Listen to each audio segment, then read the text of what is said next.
সমাধান চাও যদি জীবনে মরণে ফিরে চাও খুঁজে নাও চোখ রাখো কোরআনে সমাধান। এই গজলটা কিন্তু সকলে পারেন, জানি, অনেক পুরাতন গজল, যারা পারেন বলবেন। সমাধান চাও যদি জীবনে মরণে ফিরে চাও খুঁজে নাও চোখ রাখো কোরআনে সমাধান। তবেই পাবে সুখ শান্তির ঠিকানা, তবেই পাবে সুখ শান্তির ঠিকানা, যদি মেনে নাও তুমি মনে প্রাণে সমাধান।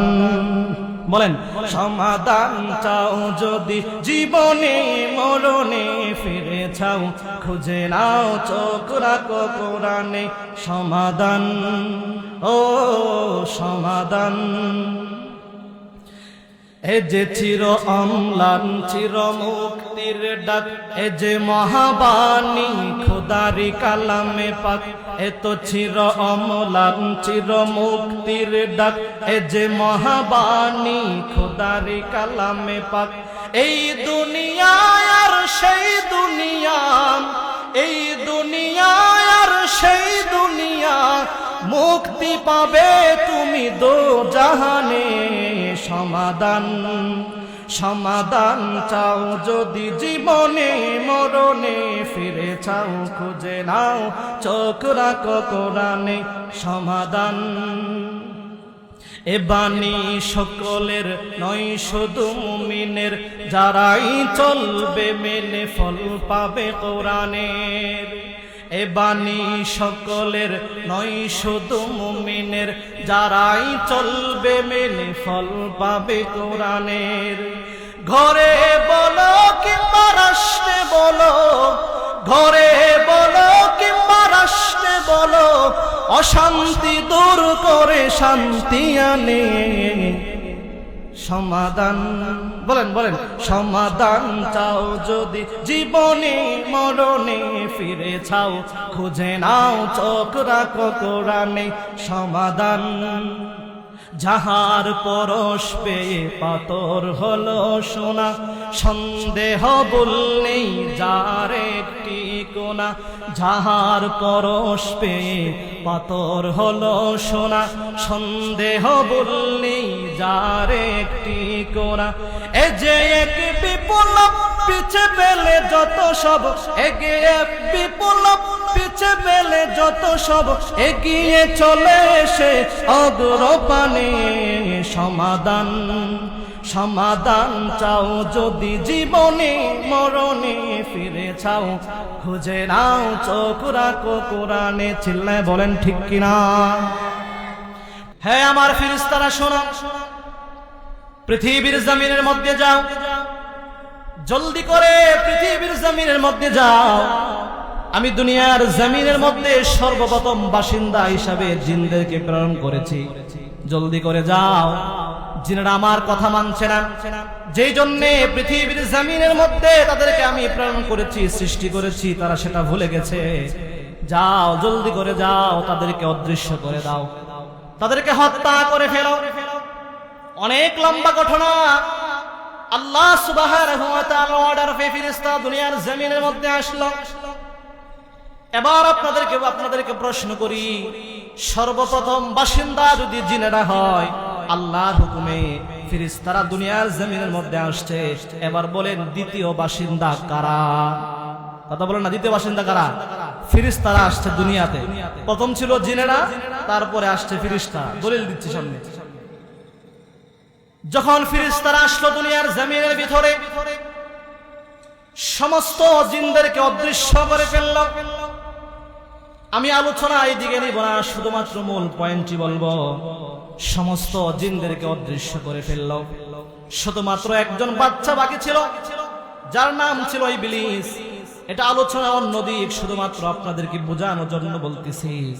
যখন সমস্ত জিনদেরকে অদৃশ্য করার পরে ফেরেশতারা দুনিয়ার জমিনের মধ্যে বসবাস করতেছে, ওই সময় ফেরেশতারা মনে মনে ভাবতেছে, আল্লাহ হয়তোবা আমাদেরকে দুনিয়ার জমিনের মধ্যে প্রেরণ করবেন। এই কথাটাই আমাদেরকে বলেছিলেন, পরামর্শ করেছিলেন, দুনিয়াতে আমি আমার খলিফা প্রেরণ করব, প্রতিনিধি পাঠাবো, যাদের মর্যাদা হবে সবার উপরে, চিল্লায় বলে না সুবহানাল্লাহ।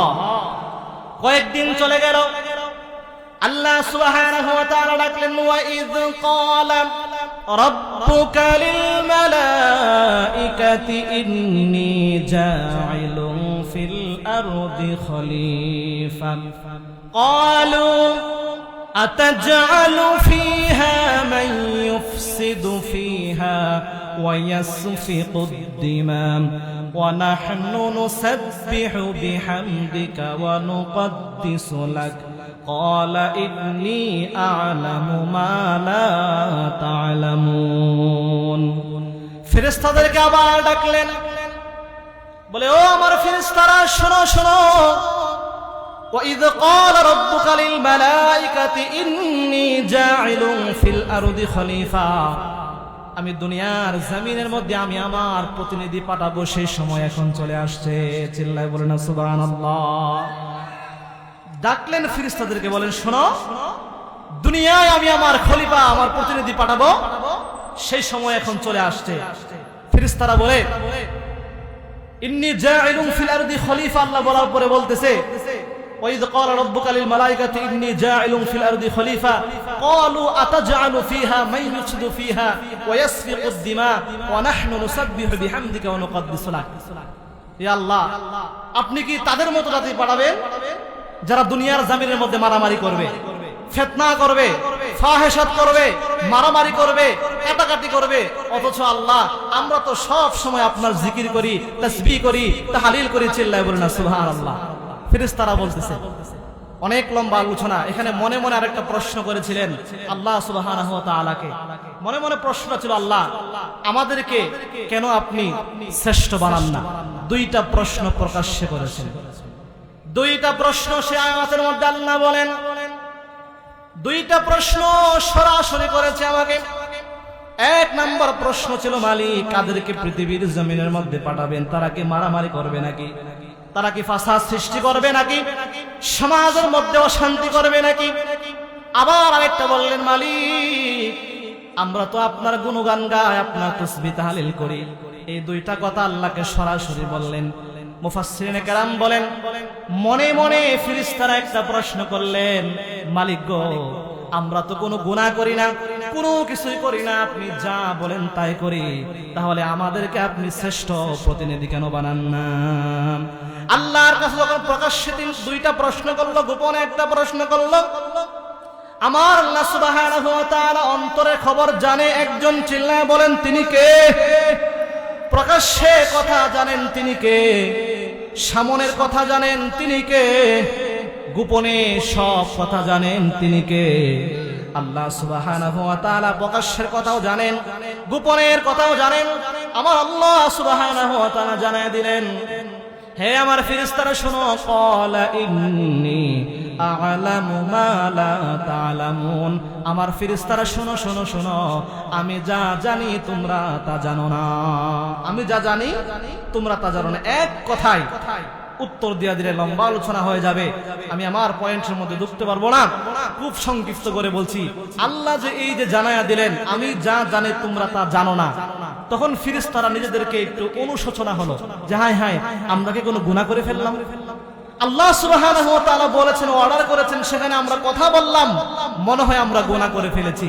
তারা চলে গেল বাইতুল মামুর, একটা মসজিদ আছে, সেটা হলো সরাসরি আরশে আজিমের সরাসরি নিচে, ওই স্থানের মধ্যে বাইতুল মামুর একটা মসজিদ আছে।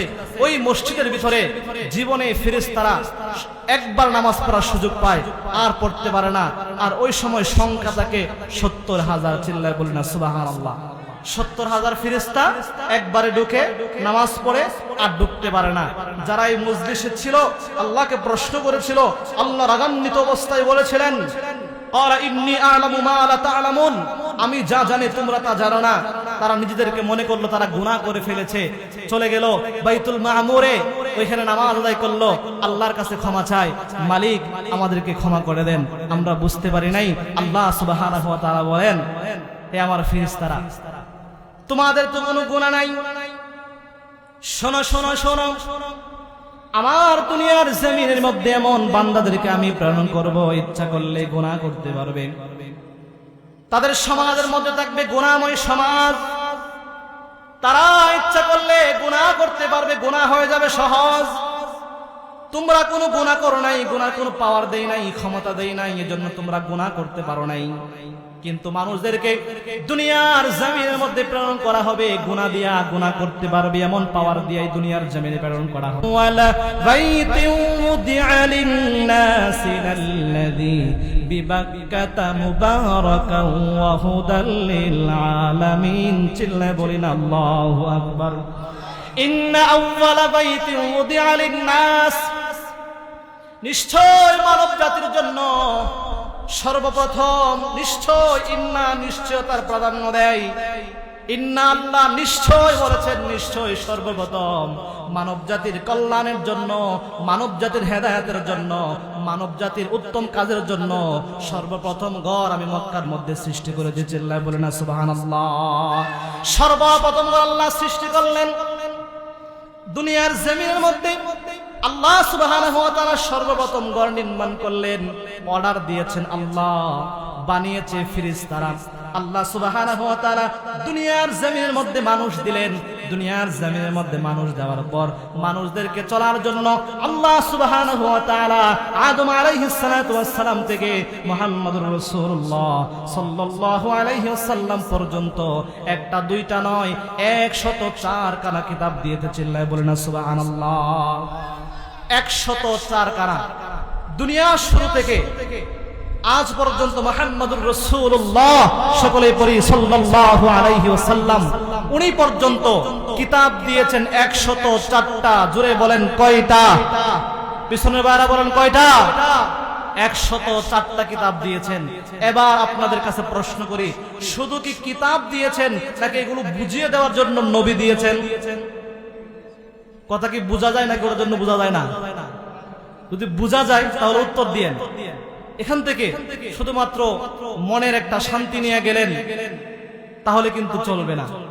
মনের শান্তির পাশাপাশি যেন একটা সবক দিতে পারেন, কিছু শিখতে পারেন, সেই নিয়ত যদি বসেন, শিকার পরে আমল করতে পারেন, তাহলে আপনার আজকে রাত জাগাটা কামিয়াব হয়ে যাবে, সফল হয়ে যাবে। কণ্ঠ শুনতে পারবেন, আলোচনা শুনতে পারবেন, গরম বক্তব্য শুনতে পারবেন, কিন্তু কিছু নোট করে নিয়ে যাবেন। বলে ইনশাআল্লাহ। বলেন কিতাব দিয়েছে কয়টা? বলেন না কয়টা? 104 খানা কিতাব আল্লাহ সুবহানাহু ওয়া তাআলা দিয়েছেন। এই 104 খানা কিতাব শুধু দেয় নাই, এগুলো পরিচালনা করার জন্য, বোঝানোর জন্য আল্লাহ সুবহানাহু ওয়া তাআলা নবী দিয়েছেন অনেক। চিল্লায় বলেন না সুবহানাল্লাহ। অসংখ্য নবী আল্লাহ রাব্বুল আলামিন পৃথিবীর জমিনের মধ্যে দিয়েছেন।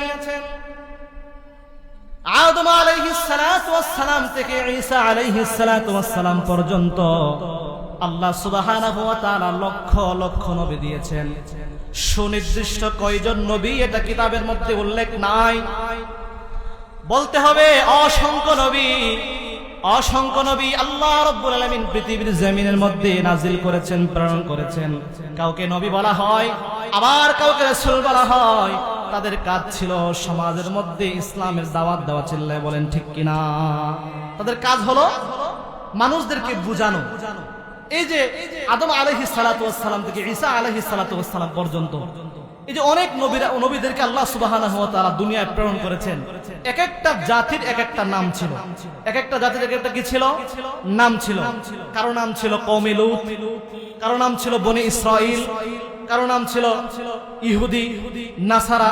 অনেক এক একটা জাতির এক একটা নাম ছিল। এই কথা আপনারা জানেন কি জানেন না? কথা বলেন, জানেন কি জানেন না? বয়ান কি শেষ করে দেব? ভালো লাগতেছে না? ছেড়ে দিব? তাহলে উত্তর দিবেন। যখন আপনারা আপনাদের মনোযোগ হারায় ফেলবেন, এখান থেকে আলোচনা শেষ করে ফেলবো। লম্বা 2 ঘন্টা 3 ঘন্টা আলোচনা কোনো দরকার নাই। যদি আপনারা উত্তর দেন তাহলে ইনশাআল্লাহ আলোচনা করতে মজা পাবো, বুঝতে পারবো যে আমাদের কথা আপনারা বুঝেন। তাহলে বলুন, এই যে আল্লাহ সুবহানাহু ওয়া তাআলা যুগে যুগে আমাদেরকে নবী দিয়েছেন, নবীদের এক একটা নির্দিষ্ট মেয়াদ ছিল। কি ছিল? নির্দিষ্ট মেয়াদ ছিল।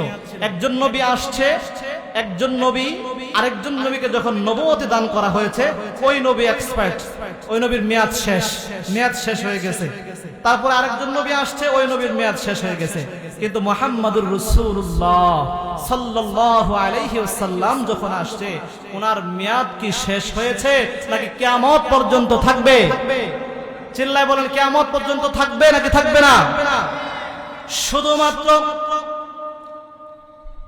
আদম আলাইহিস সালাতু ওয়াস সালাম থেকে শুধুমাত্র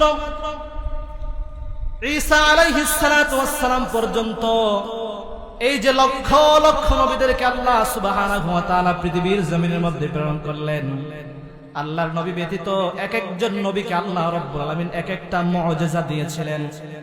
এক একটা মুজিজা দিয়ে আল্লাহ সুবহানাহু ওয়া তাআলা পৃথিবীর জমিনের মধ্যে নবী প্রেরণ করেছেন। হযরতে দাউদ আলাইহিস সালাতু ওয়াস সালামের মুজিজা ছিল, দাউদ আলাইহিস সালাতু ওয়াস সালাম কোন লোহার মধ্যে ধরার সাথে সাথে লোহাটা গলে যেত। আমরা যখন কোন লোহাকে অস্ত্র বানানোর জন্য যাই, কামারের দোকানে নিতে হয়, তারপরে কামারেটাকে আগুন ধরায়, আগুন দিয়ে লাল টকটকে করার পরে এটার মধ্যে আঘাত করতে করতে করতে করতে করতে করতে অনেক আঘাত করার পরে একটা সাধারণ বডি বানায়, চাকু বানাতে পারে। কিন্তু দাউদ আলাইহিস সালাতু ওয়াস সালাম ধরার সাথে সাথে নরম হয়ে যেত। উনি যেভাবে চাইতেন লোহাটাকে আল্লাহর নবী সুন্দর করে অস্ত্র বানাতে পারতেন। চিল্লায় বলেন না সুবহানাল্লাহ। মুসা আলাইহিস সালাতু ওয়াস সালামকে লাঠি দিয়েছিলেন, শত শত শত শত কাফের বেঈমান আসছে, জাদুকররা আসছে, আশা কয় ও মুসা তুমি নবী হয়েছ, সমাজের মধ্যে দিনের দাওয়াত দিচ্ছ, এক আল্লাহর দাওয়াত দিচ্ছ, তাওহীদের দাওয়াত দিচ্ছ। শোনো নবী, এই যে আমরা দেখো অনেক মানুষেরা আসছি, তোমার সামনে জাদু দেখাবো, তুমি জাদুগুলাকে নিয়ন্ত্রণ করো। মুসা আলাইহিস সালাতু ওয়াস সালামের সামনে শত শত সাপ ছেড়ে দেওয়া হলো। শুধুমাত্র সাপ ছেড়েছে এমনটা না, বাঘ ভাল্লুককে ছেড়ে দেওয়া হলো, অনেক হিংস্র প্রাণীকে ছেড়ে দেওয়া হলো। মুসা আলাইহিস সালাতু ওয়াস সালাম হাতের মধ্যে লাঠি। আল্লাহ সুবহানাহু ওয়া তাআলা জিবরাইলকে বললেন, জিবরাইল যাও মুসার হাতের লাঠিটা ছেড়ে দিতে বলো, লাঠি ছাড়া কাজ হবে তার, বাকি দায়িত্ব হবে আল্লাহর। চিল্লায় বলে না সুবহানাল্লাহ। মুসা আলাইহিস সালাতু ওয়াস সালাম হাতে থাকা লাঠিটা ছেড়ে দিলেন। জাদুঘরের শত শত শত শত হিংস্র প্রাণীগুলো নিঃশেষে মুসার হাতের লাঠি খেয়ে ফেলে দিয়েছে। চিল্লায় বলে না সুবহানাল্লাহ। মুজিজা ছিল, এক একটা নবীর এক একটা মুজিজা, সারা রাত বলতে পারবো। মুহাম্মাদুর রাসূলুল্লাহ সাল্লাল্লাহু আলাইহি ওয়াসাল্লাম শুধুমাত্র একটা মুজিজা দেন এমনটা না, আল্লাহর নবী মুহাম্মাদুর রাসূলুল্লাহ সাল্লাল্লাহু আলাইহি ওয়াসাল্লামকে ছোট বড় প্রায় 3000 মুজিজা আল্লাহ সুবহানাহু ওয়া তাআলা দিয়েছেন। চিল্লায় বলেন না সুবহানাল্লাহ। একটা দুইটা নয়, আল্লাহর নবী মুহাম্মাদুর রাসূলুল্লাহ সাল্লাল্লাহু আলাইহি ওয়াসাল্লাম রাস্তা দিয়ে হাঁটতেন রোদ্রের দিনে। আল্লাহর নবী মুহাম্মদুর রাসূলুল্লাহ সাল্লাল্লাহু আলাইহি ওয়াসাল্লামের শরীরে যেন রৌদ্রের তাপ না লাগে।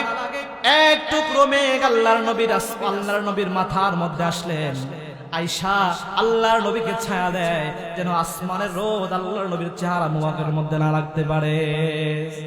সুবহানাল্লাহ। আল্লাহর নবীর মুজিজা ছিল। আবু জাহল আয়েশা বলে, মুহাম্মদ তুমি তো নবী হয়েছ, বলো হাতের মধ্যেটা কি? আল্লাহর নবী মুহাম্মদুর রাসূলুল্লাহকে প্রশ্ন করে, হাতে থাকা পাথর সাক্ষী দেয় লা ইলাহা ইল্লাল্লাহ মুহাম্মাদুর রাসূলুল্লাহ। হাতে থাকা পাথর সাক্ষী দেয়।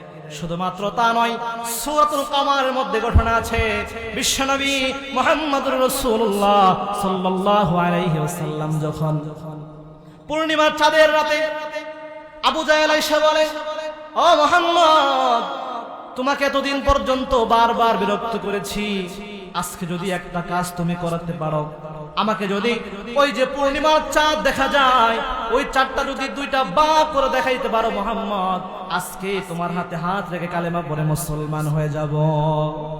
জিবরাইল আলাইহিস সালাতু ওয়াস সালাম বিশ্ব নবীর কাছে বসা।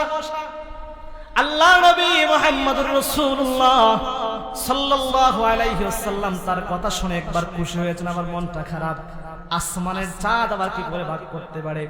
জিবরাইল আলাইহিস সালাতু ওয়াস সালাম বলেন, মুহাম্মদুর রাসূলুল্লাহ, চিন্তার কোনো কারণ নাই, ভয় পাওয়ার কোনো কারণ নাই। আপনার শাহজাদগুলো আপনি আসমানের দিকে উঠান, আসমানের দিকে উঠায়া আপনি ইশারা করেন। ইশারা করতে দেরি হবে, আল্লাহ সুবহানাহু ওয়া তাআলা আল্লাহর কাজ করতে দেরি হবে না। চিল্লায় বলেন না সুবহানাল্লাহ। আল্লাহর নবী হাত ইশারা করলেন, আসমানের দিকে তাকালেন, আসমানের দিকে হাতটা তুলে চাঁদের দিকে এরকম ইশারা করলেন। ইশারা করতে দেরি হয়েছে, পূর্ণিমার চাঁদ দুইটা ভাগ হতে দেরি হয় নাই। এটা ছিল মুজিজা। রাসূলুল্লাহ সাল্লাল্লাহু আলাইহি ওয়াসাল্লামের অসংখ্য মুজিজা ছিল। তার ভিতরে অন্যতম শ্রেষ্ঠ মুজিজা হলো মহাগ্রন্থ আল কোরআন। চিল্লায় বলেন সুবহানাল্লাহ। শ্রেষ্ঠ মুজিজা হলো মহাগ্রন্থ আল কোরআন। এবার যত নবীদেরকে আল্লাহ সুবহানাহু ওয়া তাআলা মুজিজা দান করেছিলেন, নবীও নাই, ওনার মুজিজাও নাই। মুসা আলাইহিস সালাতু ওয়াস সালামের ইন্তেকাল হয়ে গেছে, ওনার মুজিজা সাথে নিয়ে চলে গেছে। সুলাইমান আলাইহিস সালাতু ওয়াস সালামকে তখতে সুলাইমান দেওয়া হয়েছিল। এই সিংহাসন দিয়া সুলাইমান আলাইহিস সালাতু ওয়াস সালাম বসতো, সিংহাসনকে অর্ডার করত, এই সিংহাসন পুরো আমাকে নিয়ে অমুক দেশে চলে যাও।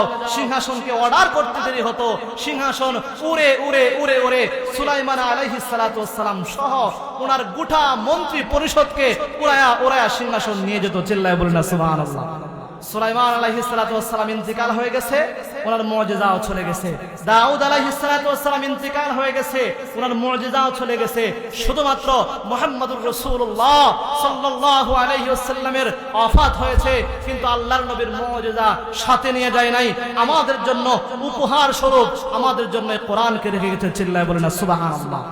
এবার আসি এই কোরআনের মধ্যে আল্লাহ সুবহানাহু ওয়া তাআলা মুসলমানদেরকে আল্লাহ সুবহানাহু ওয়া তাআলা শ্রেষ্ঠ বলেন নাই, দ্বীনকে একমাত্র জীবন ব্যবস্থা বলেছেন।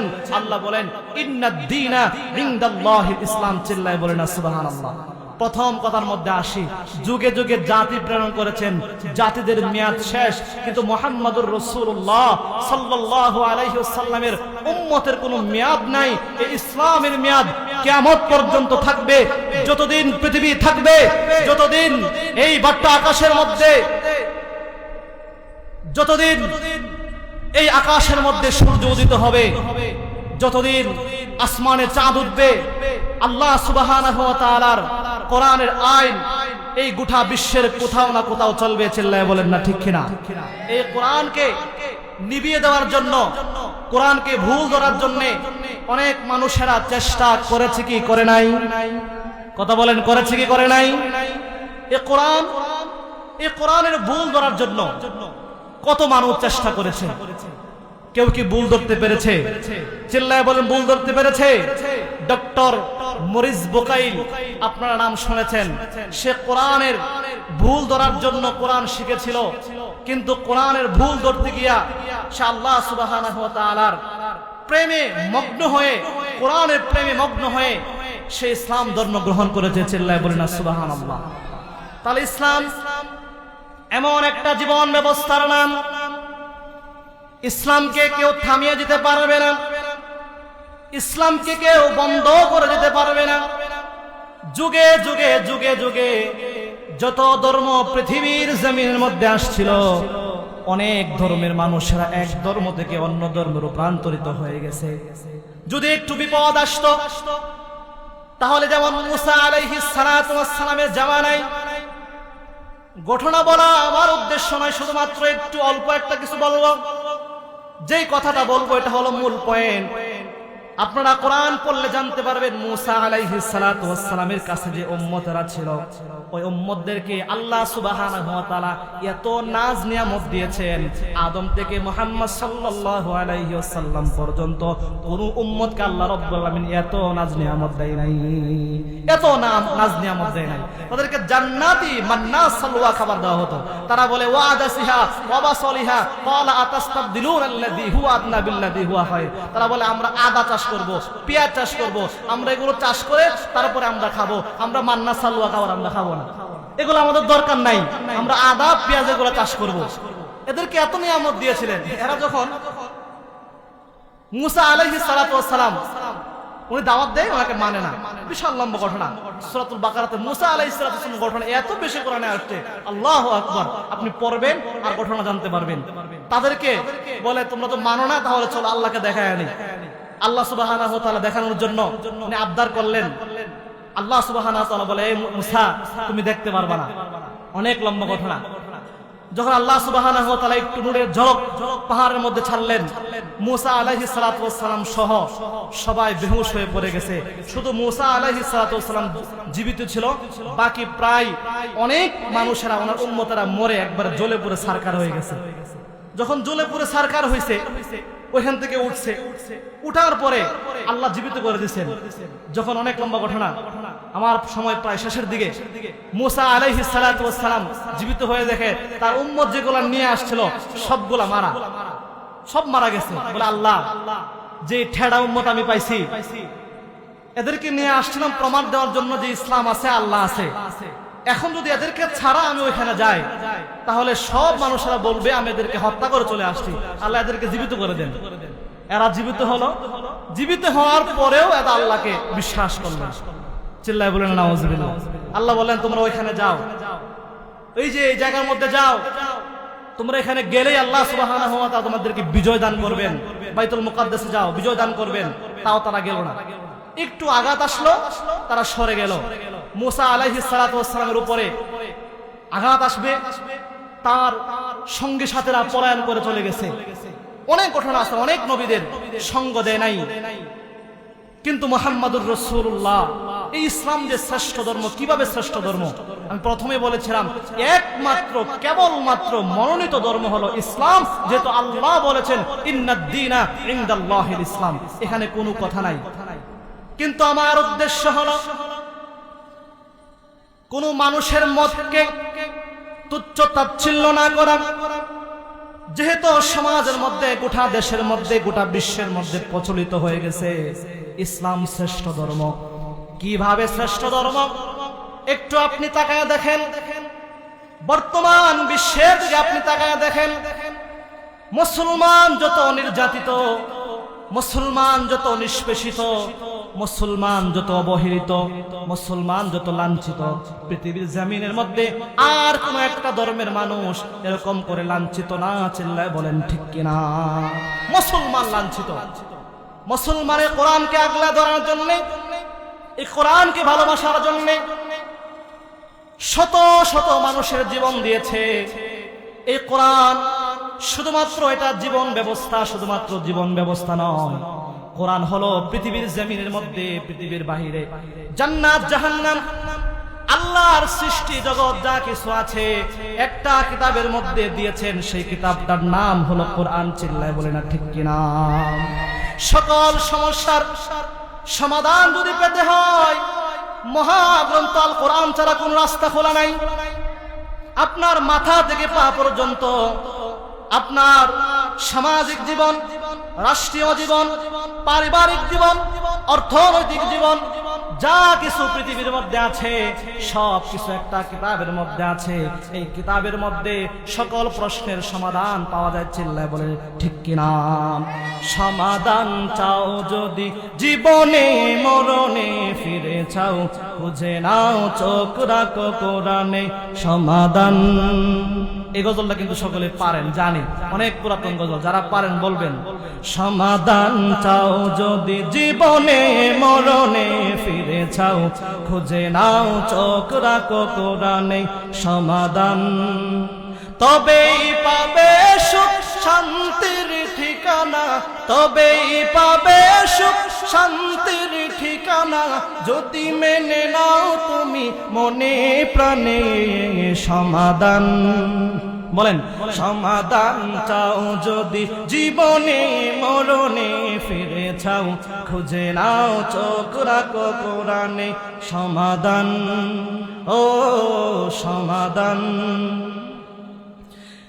এ যে চির অম্লান চির মুক্তির ডাক, এ যে মহাবাণী খোদারি কালামে পাক, এ তো চির অম্লান চির মুক্তির ডাক, এ যে মহাবাণী খোদারি কালামে পাক।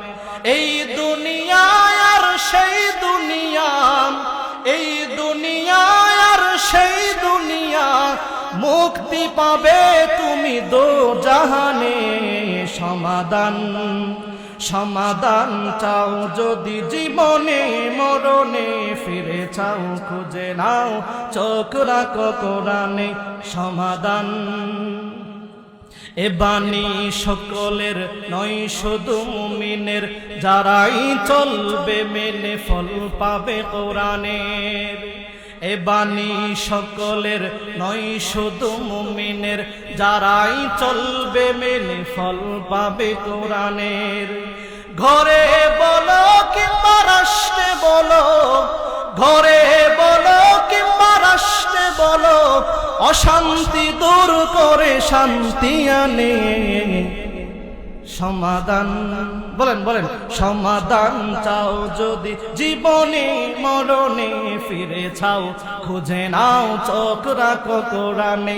সমাধান যাহার পরশ পেয়ে পাথর হলো সোনা, সন্দেহ বললেই যার একটি কোনা। যাহার পরশ পেয়ে পাথর হলো সোনা, সন্দেহ বললেই যার একটি কোনা। এ যে এক বিপ্লব পিছে পেলে যত সব, এগিয়ে বিপ্লব পিছে পেলে যত সব, এগিয়ে চলে এসে অগ্রপানে। সমাধান সমাধান চাও যদি জীবনে মরণে, ফিরে চাও খুঁজে নাও চোখ রাখো কোরআনে। চিল্লায় বলেন ঠিক কিনা? পৃথিবীতে যত সমস্যা আছে, যত সমস্যা আছে, মাথা থেকে পা পর্যন্ত, আপনার পারিবারিক জীবন থেকে, সামাজিক জীবন থেকে, রাষ্ট্রীয় জীবন থেকে, যত কিছু যাবতীয় যা কিছু আছে না কেন, সকল সমস্যার সমাধান এই মহাগ্রন্থ আল কোরআনের মধ্যে আছে নাকি নাই? এই কোরআনকে ভালোবাসার পরে, এই কোরআনের প্রেমে পড়ে, রাসূলের প্রেমে পড়ে, মসজিদের প্রেমে পড়ে, মাদ্রাসার প্রেমে পড়ে, আল্লাহর প্রেমে পড়ে মানুষগুলা জীবন পর্যন্ত বিলিয়ে দিয়েছে, জীবন পর্যন্ত বিলিয়ে দিচ্ছে। সমাজের মধ্যে বহিলিত হচ্ছে, সমাজের মধ্যে ঘৃণার পাত্র হচ্ছে, রাষ্ট্রীয় তাদেরকে ঘৃণার পাত্র বানানো হচ্ছে। জেলখানার মধ্যে বছরের পর বছর জেলখানার মধ্যে জেল কাটতে হয়েছে, ফাঁসির কাস্টে ঝুলতে হয়েছে। এরপরে একটা সেকেন্ডের জন্য, একটা সময়ের জন্য আফসোস করে নাই এমন মানুষ পৃথিবীর জমিনের মধ্যে আছে নাকি নাই? কথা বলেন, আছে নাকি নাই? নিঃসন্দেহে আছে। কেন? ইসলাম কি ভালোবেসে, কোরআন কি ভালোবেসে। এবার বলেন, একমাত্র পৃথিবীতে আর কোন একটা ধর্ম দেখান যে ধর্মের জন্য, ধর্মকে বাঁচানোর জন্য জীবন দিচ্ছে, এমন পৃথিবীতে ধর্ম আছে? কথা বলেন, ধর্ম আছে? যার কাছে কোরআনকে নাজিল করা হয়েছে সেই বিশ্বনবী সাল্লাল্লাহু আলাইহি ওয়াসাল্লাম, উনি একদিন দুই দিন নয়, প্রায় 1400 বছর আগে মারা গেছেন। দুনিয়ার জমিন থেকে অনেক আগে চলে গেছেন। ওনার বাড়ি প্রায় হাজার হাজার কিলোমিটার দূরে সেই মক্কায়। আজ বাংলাদেশের ভিতরে কোথাও যদি আল্লাহর নবীকে নিয়ে কটূক্তি করা হয়, কোথাও যদি আল্লাহর নবীকে নিয়ে অপমান করা হয়, দ্বীনকে নিয়ে অপমান করা হয়, কোরআনকে নিয়ে অপমান করা হয়, হাজার হাজার যুবক তার রক্ত, তাজা রক্ত বিলিয়ে দেয়। চিল্লায়া বলেন ঠিক কিনা? শুধু রক্ত বিলিয়ে দেয় এমনটা না, এমনও আছে বাংলাদেশের মধ্যে যদি আল্লাহর নবীর ইজ্জতের মধ্যে আঘাত করা হয়, হাজার হাজার যুবক বলে আমার কানে আমি শুনেছি, বারবার শুনি, বলে হুজুর নামাজ পড়ি না, রোজা রাখি না, দিনের কোনো কাজ করি না, কিন্তু রাসূলকে যদি আঘাত করা হয়, কোরআনকে অপমান করা হয়, নিজের জীবন দিয়ে হলেও কোরআনের হেফাজত, আল্লাহর নবীর হেফাজত, দ্বীনের হেফাজত করে ছাড়বো ইনশাআল্লাহ। বলে কি বলে না? কেন বলে? একমাত্র ধর্ম পৃথিবীতে, একমাত্র ধর্ম যে ধর্মের জন্য মানুষ জীবন দেয়, চিল্লায় বলেন না সুবহানাল্লাহ, যে রাসূলের জন্য জীবন দেয়। দেখেন আল্লাহর নবীকে যখন আল্লাহ সুবহানাহু ওয়া তাআলা দ্বীনের দাওয়াত দেওয়ার জন্য বলা হলো, হে নবী আপনি দাওয়াত দেন। ইসলাম দেখেন কিভাবে আসছে। ইসলাম আমরা এমনি এমনি পেয়ে গেছি। আমাদের বাবার নাম মোহাম্মদ অমুক, দাদার নাম মোহাম্মদ অমুক, আমার নাম মোহাম্মদ অমুক, আমরা ইসলাম মুসলমান হয়ে গেছি। এই মুসলমান আল্লাহর কাছে কোনো দাম আছে কিনা এটা আপনারাই ভালো জানেন। ইসলাম পৃথিবীর মধ্যে এমনি এমনি আসে নাই। ইসলাম এসেছে ত্যাগের বিনিময়ে, ইসলাম এসেছে তাজা রক্তের বিনিময়ে, ত্যাগ তিতিকার বিনিময়ে, রাসূলুল্লাহ সাল্লাল্লাহু আলাইহি ওয়াসাল্লামের ত্যাগের বিনিময়ে, হাজার হাজার সাহাবীদের রক্তের বিনিময়ে, শত শত মানুষের রক্তের বিনিময়ে পৃথিবীর জমিনের মধ্যে ইসলাম এসেছে। ইসলাম কিন্তু এমনি এমনি আয় না, এমনি এমনি পৃথিবীর জমিনের মধ্যে আসে নাই। ইসলাম এসেছে হাজার হাজার হাজার হাজার ত্যাগ তিতিকার বিনিময়ে, চিল্লায় বলেন ঠিক কিনা? এমনি এমনি হাতের মোয়া, হায় হায় ইসলাম এসেছে আপনি পাইছেন তো মানতেছেন, এমনি এমনি আসে নাই। রাসূলুল্লাহ সাল্লাল্লাহু আলাইহি ওয়াসাল্লামকে যখন নবুয়ত দান করা হলো, ওই সময় মক্কার মধ্যে ওনার অবস্থান কেমন ছিল? ওনাকে আল আমিন বলে উপাধি দেওয়া হয়েছিল, বিশ্বাসী বলে উপাধি দেওয়া হয়েছিল। আল্লাহর নবীকে সবাই বিশ্বাস করত, আল্লাহর নবীর কাছে সকলেই আমানত রাখত। সকলেই জানে মুহাম্মাদুর রাসূলুল্লাহ, মুহাম্মাদুর রাসূলুল্লাহ সাল্লাল্লাহু আলাইহি ওয়াসাল্লাম অত্যন্ত ভালো মানুষ। তার জীবনে একটা মিথ্যা কথা ইতিহাস নাই, জীবনে একটা মিথ্যা কথা বলে নাই। মুহাম্মাদুর রাসূলুল্লাহ সাল্লাল্লাহু আলাইহি ওয়াসাল্লামকে যখন নবুয়ত দান করা হলো, আল্লাহর নবী মুহাম্মাদুর রাসূলুল্লাহ উতবা, শায়বা, নজর ইবনে হারিস, ওয়ালিদ ইবনে আবু মুঈন, আবু জাহেল সবাইকে পাহাড়ের মধ্যে ডাকলো। পাহাড়ের মধ্যে ডাকার পর মুহাম্মাদুর রাসূলুল্লাহ সাল্লাল্লাহু আলাইহি ওয়াসাল্লাম বলতেছে, চাচারা গো, আপনাদেরকে মন থেকে একটা কথা বলতে চাই, যদি আপনারা অনুমতি দেন, আপনারা আমাকে কেমন বিশ্বাস করেন, কেমন মহব্বত করেন, আমাকে আপনারা কেমন মহব্বত করেন একটু জানতে চাই। আল্লাহর নবী মুহাম্মাদুর রাসূলুল্লাহ এই কথা যখন তাদেরকে বললেন, সকলেই এক বাক্যে বলতেছে, ও আব্দুল্লাহর ছেলে মুহাম্মদ, তোমাকে আমরা আমাদের প্রাণের চাইতেও বেশি ভালোবাসি। আবু তালেব বলতেছে, প্রাণের চাইতেও বেশি ভালোবাসি। ও মুহাম্মদ, তুমি কি জানো না আমার সন্তানগুলোকে আমি প্রাধান্য দেই না? তোমাকে যতটুকু মহব্বত করি, তোমার মা মারা গেছে, তোমার বাবা তোমার জন্মের আগে পৃথিবী থেকে চলে গেছে, মুহাম্মদ তোমাকে যতটুকু প্রাধান্য দেই, আমার সন্তানকে আমি ততটুকু প্রাধান্য দেই না। আবু জাহেল বলতেছে, আরে মুহাম্মদ, তোমাকে যত মহব্বত করি, ভালোবাসি, আমার এই অন্তর একমাত্র জানে তোমাকে কতটুকু মহব্বত করি, ভালোবাসি, মুখে বলে শেষ করা যাবে না। সকলেই প্রশংসা করতেছে, মুহাম্মদ তুমি তো আলামিন, কোন একটা কিছু যখন আমার হিসাবে রাখতে চাই, মক্কার মধ্যে সর্বপ্রথম তোমার নামটা বেশি ওঠে। মুহাম্মদ তোমাকে বড় বিশ্বাস করি। মুহাম্মদ রাসূলুল্লাহ সাল্লাল্লাহু আলাইহি ওয়াসাল্লাম বলতেছে, তাহলে শুনুন, আমি যদি এই মুহূর্তে একটা কথা বলি, আমি যদি বলি পাহাড়ের ওপাশে শত্রু আছে, আপনাদের উপরে আঘাত করতে পারে, অ্যাটাক করতে পারে, তাহলে আপনারা কি বিশ্বাস করবেন নাকি? সকলেই এক বাক্যে বলেছে, অবশ্যই বিশ্বাস করবো মুহাম্মদ, কারণ আমি জানি তুমি জীবনে একটা মিথ্যা কথা বলো নাই, আমরা জানি জীবনে একটা মিথ্যা শব্দ তুমি ব্যবহার করো নাই। ও মুহাম্মদ, কি বলতে চাও খুলে বলো, তুমি যা বলবা আজকে আমরা তাই বিশ্বাস করে নিব। মুহাম্মাদুর রাসূলুল্লাহ সাল্লাল্লাহু আলাইহি ওয়াসাল্লাম তাওহীদের দাওয়াত দেওয়া শুরু করলেন। বলতেছে, এই যে আমাকে আল্লাহ সুবহানাহু ওয়া তাআলা এত ক্যাটাগরি দিয়ে সৃষ্টি করেছেন, আপনারা আমার প্রশংসা করলেন, ভালো বললেন, এই ভালো আমার কোনো গুণ না, এই ভালো দিয়েছেন একজন, চিল্লায় বলেন তিনি কে? জোরে জোরে কন্যা তিনি কে? আরো জোরে বলেন না তিনি কে? আল্লাহ দিয়েছেন, আল্লাহ আমাকে শ্রেষ্ঠ করে বানিয়েছে, আল্লাহ আমাকে নবী বানিয়েছে। ও আমার চাচারা শুনেন গো, আপনারা যে 360টা মূর্তির পূজা করেন, একটা মূর্তিকে আপনারা এক একটা পূজা করেন, এক একটা মূর্তিকে এক একটা পাওয়ারের অধিকারী আপনারা বানিয়ে রেখেছেন। একটা মূর্তিকে বানিয়ে রেখেছেন বৃষ্টির অধিকার দেওয়ার, একটা মূর্তিকে রিজিকের অধিকার দেওয়ার, এক একটা মূর্তিকে এক একটা পাওয়ার দিয়ে রেখেছেন।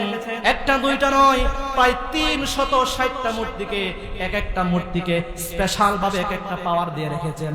ওগো আমার চাচারা, এই মূর্তির কোনো পাওয়ার নাই। এই আসমান যিনি সৃষ্টি করেছে, রব্বুনা রব্বুস সামাওয়াতি ওয়াল আরদ, এই আসমান যিনি সৃষ্টি করেছে, জমিন যিনি সৃষ্টি করেছে, তিনি আমাদেরকে সৃষ্টি করেছে।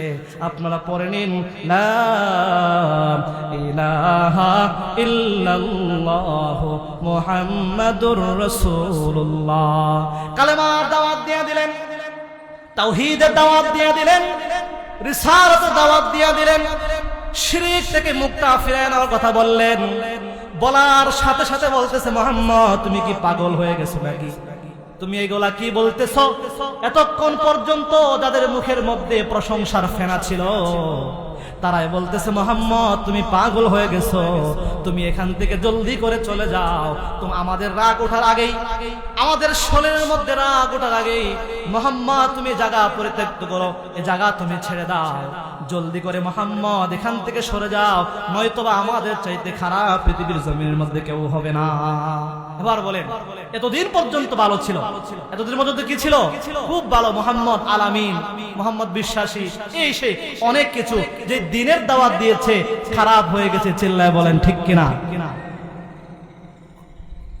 এই যে আল্লাহর নবী মুহাম্মদুর রাসূলুল্লাহ সাল্লাল্লাহু আলাইহি ওয়াসাল্লাম দাওয়াত দিয়ে দিলেন, দেওয়ার পরে ওনার জীবনটা কি ফুল বিছানার কোনো সজ্জা, ফুল সজ্জার কোনো বিছানা ছিল নাকি?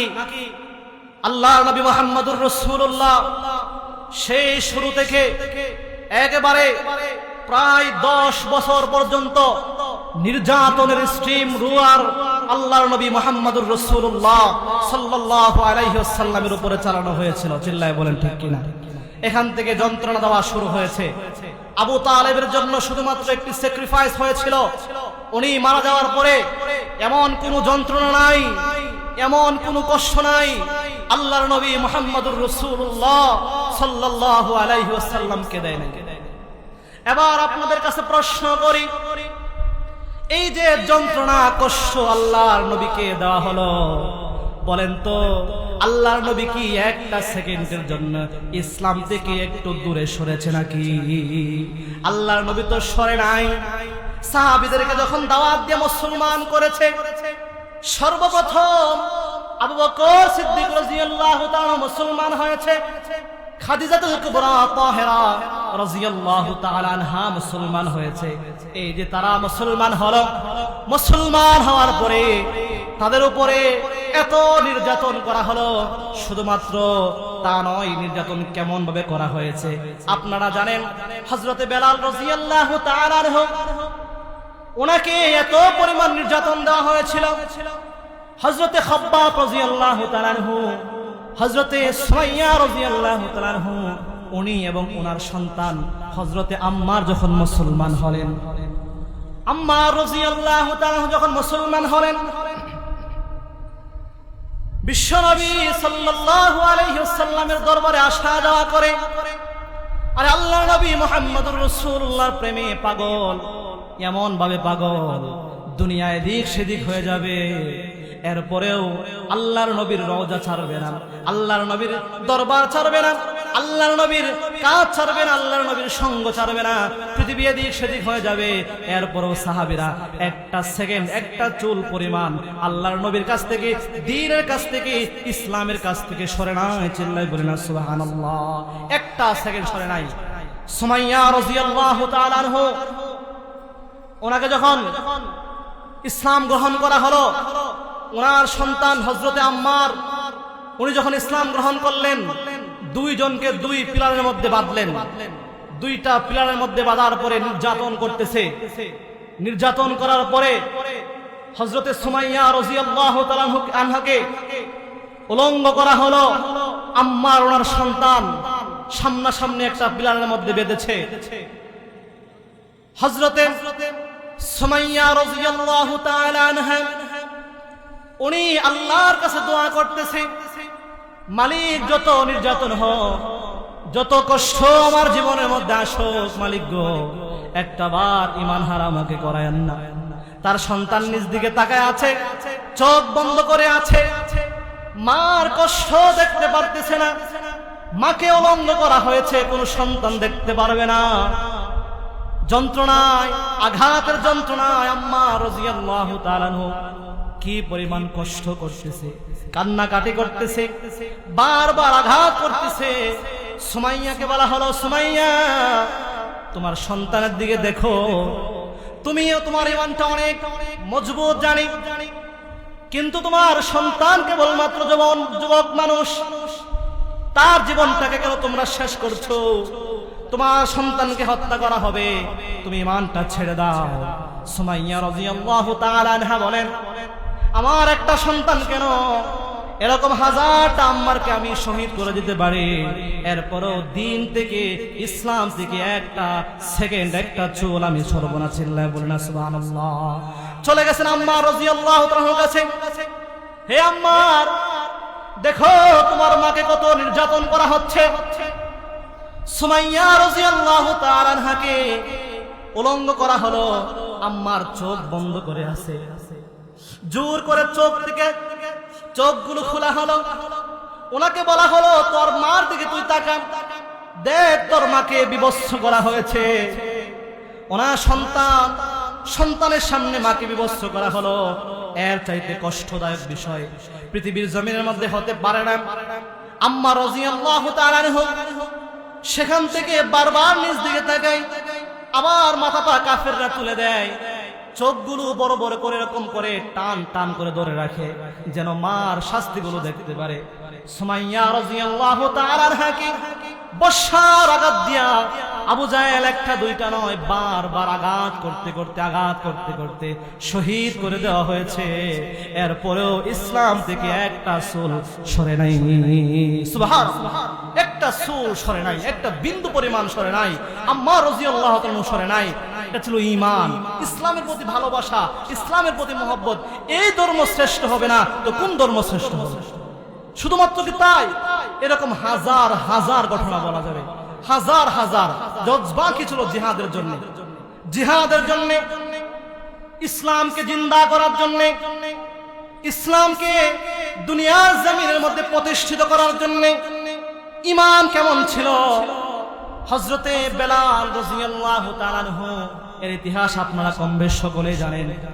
উত্তপ্ত বালুর মধ্যে শোয়া বেলাল রাদিয়াল্লাহু তাআলাকে বলা হলো, হে বেলাল ঈমান ছেড়ে দাও, নয়তোবা তোমাকে হত্যা করা হবে।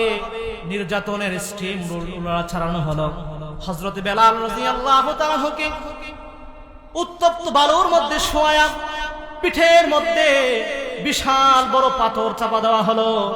টকবকে গরম বালুগুলো ওনার শরীর থেকে গোশতগুলো কষে কষে পড়তেছে, চিল্লাইতেছে, বেহুশ হয়ে গেছে। লাশ মুহূর্তে বলে, ওগো বেলাল ঈমান ছেড়ে দাও, ঈমান ছেড়ে দিলে সাজা কমায় দেওয়া হবে। পিশপিশ করে কি যেন পড়তেছে। কাফের বেঈমানরা তাকায়া দেখে কি যেন পড়তেছে, মনে হয় সিলিন্ডার করেছে, আত্মসমর্পণ করেছে। বেলাল গো তুমি কি বলতে চাও? কাফের কানটা বেলালের মুখের মধ্যে লাগায়া দিয়েছে।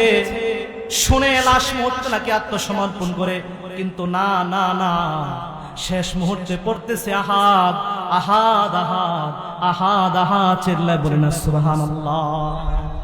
এত কষ্ট দিয়েছে কিন্তু ইসলাম থেকে একটা চুল পরিমাণ সরে নাই।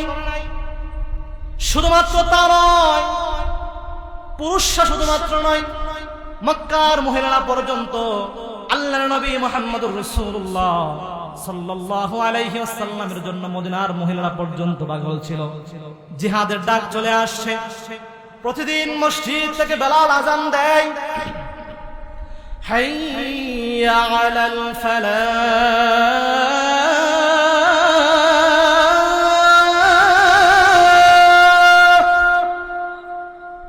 হাইয়া আলাল ফালাহ।